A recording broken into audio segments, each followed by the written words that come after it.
Hi, I'm Ron Lawson, and I'm here in Indiana, just a few miles away from the site of the 2024 Ironman GNCC, the final GNCC of the 2024 riding season. Yamaha invited me and Justin Jones here to try the 2025 YZ250FX. This is a predominantly new motorcycle for this year. It is based on last year's YZ250F motocross bike, which was new, carrying over the changes from the 450 the previous year. That starts with a new chassis. The frame is lighter and has different flex characteristics, and the overall layout is much roomier than it ever has been before. That bodywork is much sleeker too. It's a very, very different looking and feeling bike. If you do the deep dive into the motor, probably the biggest single change is the cam chain, which is wider and more durable.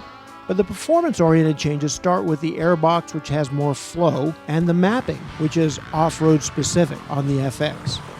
Now that mapping can be altered. The Yamaha Power Tuner smartphone app allows you to change spark advance and fuel mixture just like always. It has been enhanced to make it a little more user-friendly. You can also alter traction control. All that can be selected through a new handlebar-mounted map switch, which allows you to choose between two different maps. In stock form, the baseline map isn't that different from that of the YZ250F motocross bike. If you click it once and get the light turned on, that gives you traction control, but basically the same map. But then you can change it into just about anything you'd like.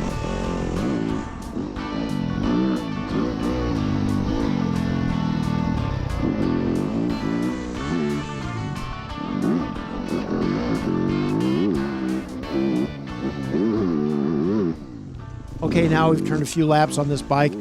Already, we're falling in love with it. The motor's really snappy. Now, all 250Fs have kind of a naturally smooth power delivery. It isn't like a 450 where they give you so much so quickly that you have to modify the power delivery just to handle it on an off-road course. Nah, that's not what a 250 is all about. They start off pretty smooth, they rev really far, and that makes them a natural for off-road riding. Still, this bike is even smoother than the YZ250F motocross bike. It still has a good snap to it if you let it rev. When you hear it coming through the woods, a good rider can really make it sing. This year, there's no doubt that the power has increased. This bike is actually one of the fastest of the 250F off-road bikes. But for us, it's the layout that is the most welcome. This bike always felt a little cramped to us in the past. It seemed like it was made for a really small rider, and unfortunately, most of us are pretty big on staff, and that made the previous YZ250FX a little bit of a hard transition. Well, now this thing is much more spread out, and it feels so natural on the trail. We're still a little bit on the fence about the 6-speed gearbox. The gearbox might actually be a little too wide for this bike's intended use. Remember, this is the cross-country racer in Yamaha's fleet. That first gear is kind of a granny gear.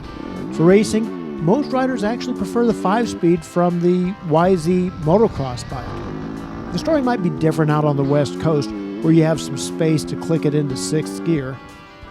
Yamaha provided some numbers for us that are kind of interesting.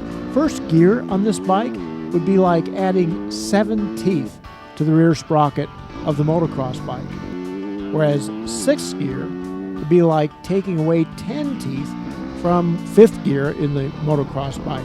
That's a pretty wide spread, and that would be more appropriate for trail riding than for racing.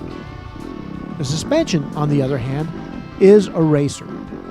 This bike has excellent suspension for exactly what it's made for, which is high-speed chop and going fast through the woods.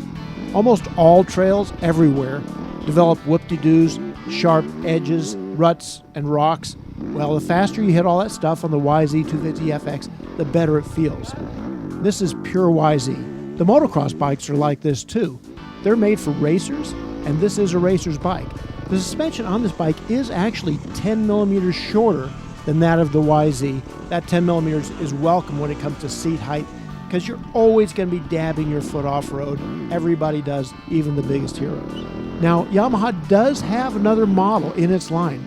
The WR250 is more of an off-road trail bike than this is. So keep that in mind when you're shopping for 250s for the trail. After we rode in the woods around Indiana, we took it straight to the Ironman GNCC to ride it on that course and see what it'd be like in a racing environment. We learned a few things. We did the dead engine start, which is required in all GNCCs. The YZ actually has a fast idle, or a choke button. Now, we didn't really know it, but that automatically turns itself off when you get underway. You hit the starter once, it springs right to life. Now, it isn't really fond of being started in gear. There's a little dragginess to that clutch, but it can happen if you're lucky. Most riders chose to start it in neutral and then jam it into gear very quickly. Didn't seem to make much of a difference. Towards the end of the 2-hour race, we did get a little stressed over fuel range. This bike has 2.1 gallons versus the YZ motocross bike's 1.6. The low fuel light comes on at 0.5 gallon, which that might be good enough for a lap around a GNCC course, or it might not. Other riders riding this bike in the same event, most of them chose to gas up on the last lap. So we came back with a love for this bike. We can't wait to get one back home and see how it works out in the West. But in the meantime, we're very happy with how it worked in its intended environment, which is the woods. For more off-road features, including racing, tests, and everything, go to dirtbikemagazine.com and don't forget to check us out on Instagram and Facebook. And as always, click that subscribe button and come back. Thanks for watching.